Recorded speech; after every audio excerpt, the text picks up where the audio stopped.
This is Jack Whitby from JCAD Pictures, and I'm doing the final storyboard. So, for my draft storyboard, I will put pictures of storyboard in the blog post itself and on the screens while I'm talking about it. So we're going to start off obviously with page 1. Our first shot is going to be the opening title sequence, which is JCAD Pictures. And moving on, we're going to start off hopefully with a tracking shot of just the legs.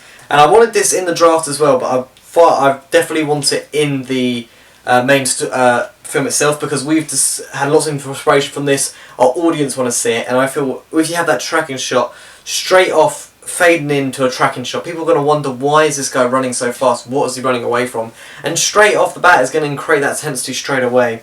And also the sound for this, we're going to have our non-diegetic intense music starting to build.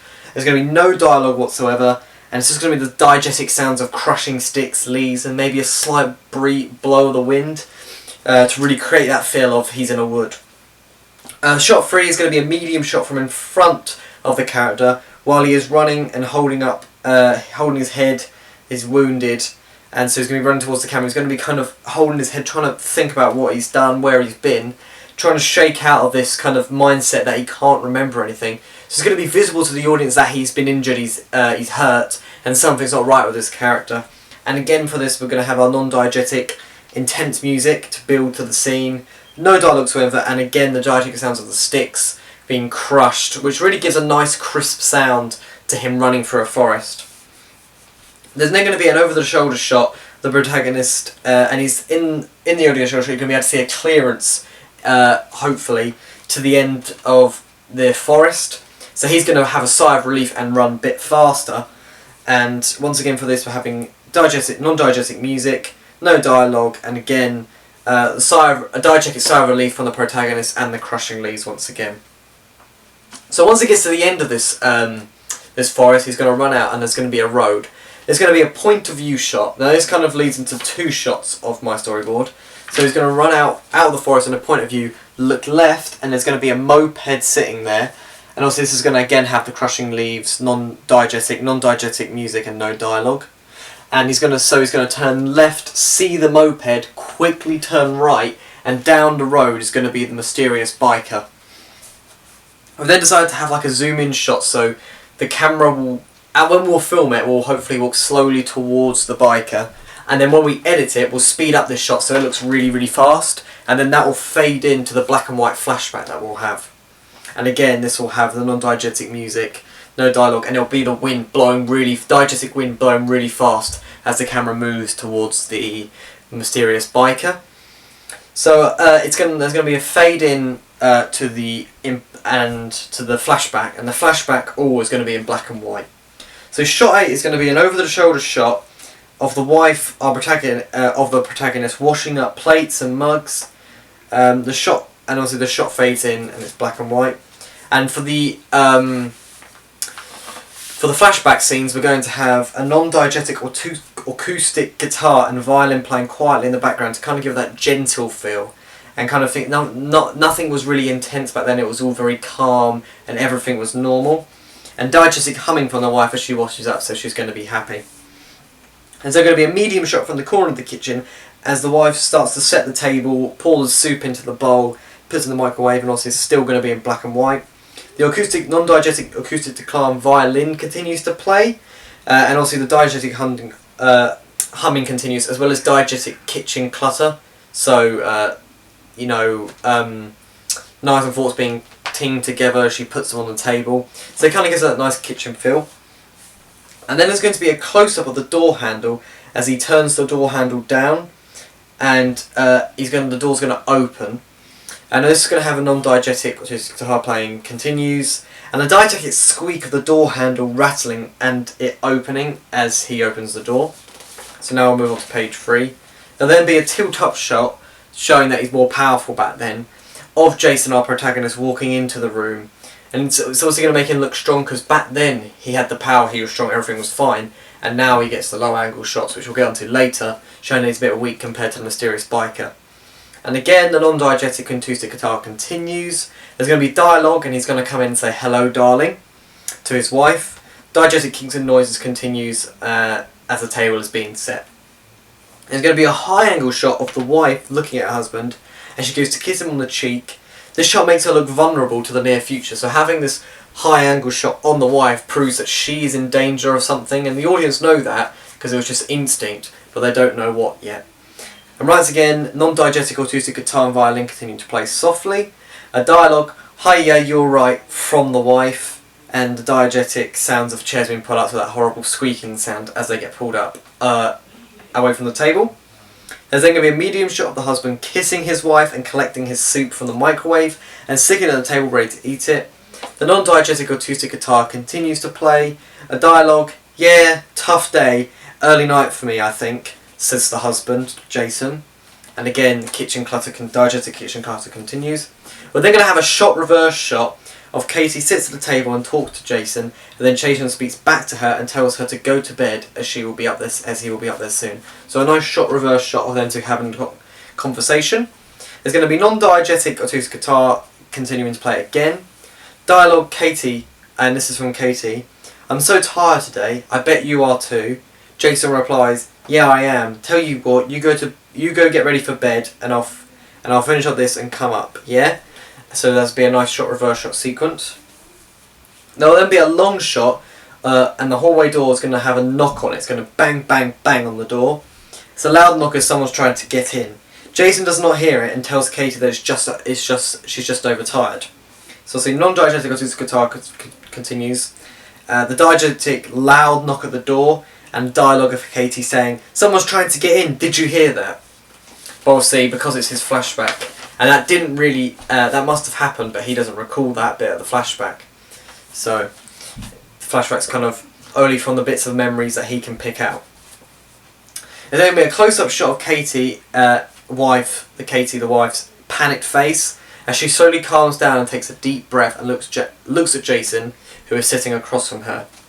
Non-diegetic acoustic guitar fades into a slightly more tense sound now, so it's still there but it's fading. Dialogue, "I didn't hear anything, you're just overtired, go to bed, you need rest." Katie replies, "Okay, darling." There's then going to be a point of view shot to give that feel of the audience are involved in this, of Jason watching Katie go to bed, and he continues to eat his soup as he hums to himself and looks to see a mysterious biker standing there. So he's going to watch Katie walk up the stairs, look down, sip his soup. When he looks back up, instead of Katie being there, the biker is going to be standing there watching him. There's going to be non-diegetic tense music begins to fade back in, so it's not quite there yet, but it's fading back in. Non-diegetic drum beat when the biker is revealed on screen, so as he looks back up, sees the biker, boom! It's going to make the audience kind of jump, hopefully. And a diegetic gasp from Jason who sees the biker, so as that goes, boom, he's going to go like that. Then going to be a dolly shot of the biker zooming in and out of him standing in the hallway watching Jason eat his soup. The biker is not really there though, so the dolly shot is going to go into the helmet and back out, and we'll speed that up during editing. And obviously, as I explained, the biker actually wasn't there when that happened in real life, but because it's a flashback and in his present day, the biker is getting closer to him because he's still getting bits from the present day that he's there in that in the flashback. And again, this is going to have non-diegetic tense music still trying to fade back in. An eerie silence is all that is heard from the actual place itself, as it gives that slight uncomfortable feeling to the viewer. There's then going to be extreme close-up of Jason's eye, which is full of fear, and then the shot fades back into the present day. So there's going to be an extreme close-up of his eye, which is going to be in black and white. And obviously, non-diegetic tense music is back to how it was before the flashback, and is loud to convey the fear of Jason as he has seen the biker in his home. And there's then going to be another extreme close-up, so at the end of that extreme close-up, the eye is going to close. At the beginning of the next shot, it's going to be another extreme close-up of the eye, which is going to open. However, it makes it seem that Jason is seeing clearly the way he's opening his eye, and it's going to be clear to the viewer that it's the present day, because when the eye reopens, it will be in colour rather than in black and white. And the eye's going to be in shock, as if he's because he's seen the biker and had that flashback. And there's going to be a non-diegetic tense music continues to play, diegetic winds blow, and a gasp from Jason to show that he is back in the present day. A high angle shot of the protagonist as he shakes his head and gets up from the ground and continues to run from the antagonist. So now we're getting the high angle shots on Jason because it's back here. He is now in danger now because the mysterious biker has the upper hand on him. Non-diegetic intense music is playing normally again. Diegetic sound of the ground and fast footsteps of him running away. Diegetic sound of the wind blowing again. There's going to be a low angle shot of the antagonist starting to follow the protagonist slowly. He unfolds his arms and looks menacing because of the type of shot makes him look powerful, because a low angle shot makes him look big and tough. Non-diegetic intense music continues to play. Diegetic sound of his footsteps as he begins to walk, and again diegetic sound of the wind blowing. There's then going to be a medium shot of the protagonist running towards the camera and the antagonist following him in the background to add to the tension of the chase. And this is going to have a non-diegetic intense music continues to play. Diegetic sound of the footsteps of the protagonist running away, and again diegetic sound of the wind blowing. So the sounds kind of follow the same kind of pattern. There's going to be a panning shot as the protagonist runs around the corner onto a patch of grass. The tension continues to rise as he is running fast in this panning shot. Non-diegetic intense music continues to play. Diegetic sound of the footsteps as he runs around the corner, and then diegetic sound of the crushing draft, so that kind of sweeping sound as you get when you run on grass. And a diegetic sound of the wind blowing again. Now things are starting to get a bit more tense. It's going to be a close-up of the protagonist's face looking for somewhere to hide. His eyes look both ways before he dashes to the right hand side of the camera. This is going to have non-diegetic intense music continues. Diegetic sound of the moped, so you can hear the moped that the biker rides getting closer to convey the antagonist is coming fast. And with that intense sound of the moped, the protagonist knows that it hasn't got long, as did the audience. So there's going to be an over-the-shoulder shot of the protagonist running into the bush to hide from the biker and tries to jump out and get a surprise attack. Non-diegetic intense music is playing. Diegetic sound of the moped's background is getting closer and louder. Diegetic sound of the grass and the wind blowing. There's then going to be a long shot of the antagonist riding his moped down to where the protagonist was last seen running around a corner as he follows him. Again, the non-diegetic intense music plays. Diegetic sound of the moped and heavy footsteps as he gets off. A medium shot of the antagonist getting off his bike and walking, trying to find where the protagonist went. The non-diegetic intense music continues to play. Diegetic sound of the moped switch off, and the footsteps as he walks to find the protagonist as the wind blows. So a nice sound of the moped turning off. There's heavy footsteps as he walks around the moped and tries to find where the protagonist is. This then leads to a worm's eye view shot of the antagonist's foot stomping past, which portrays his power and builds to the intensity of the protagonist hiding. Again, non-diegetic intense music continues to play. Diegetic sound of heavy footsteps on grass and the wind blowing in the background. A medium shot of the protagonist pulling out of the gun, taking a deep breath, ready to shoot the antagonist, but he's nervous and shaking, so non-diegetic intense music continues to play. Diegetic sound of the protagonist taking a deep breath and rattling the gun as he pulls it out of his pocket, so the nice ting ting ting ting ting ting, because you're going to be able to hear the bullets moving. Finally, page 7 of my storyboard, we're going to have a medium shot of the antagonist walking, while in the background the protagonist is running up behind him, getting ready to shoot him with a gun. There'll be non-diegetic intense music continues to play, diegetic sound of the grass being crushed and the wind blowing in the background. So you're just going to see the antagonist walking, and behind him you'll just be able to see the protagonist getting ready to shoot him.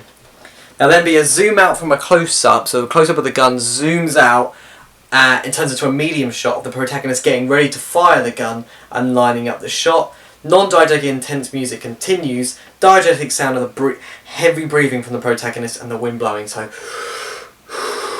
as he's getting ready to line up the shot, trying to get the best aim possible. Medium shot of the protagonist firing the gun, and the shot turns black as soon as the flash of the bullet. Non-diegetic intense music continues to play. Diegetic gunshot which echoes into the next shot and shows loud and overpowers the music. So we're going to edit in a flash from the gun and then a gunshot which will be echoing and echo into the next shot. So it's going to be really loud and overpower the music.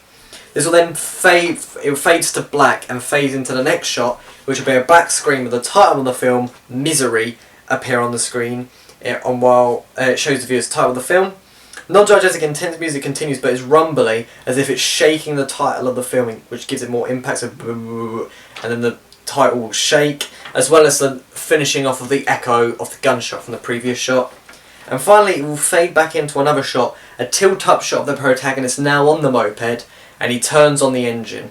This shows that he has power, and the shot then fades to black.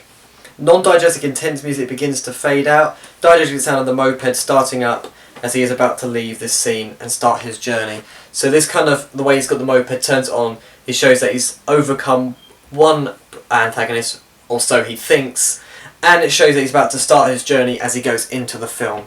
So overall, I think this will be a good opening. It has a lot of interesting camera shots which suit characters such as low angle for the antagonist making it look tough, and low angle for Jason in the past, but in the present, high angle on Jason and high angle on the wife, showing they all look. We've also used camera shots that we don't usually use to kind of add in that bit more, being a bit more adventurous and making the opening as good as possible.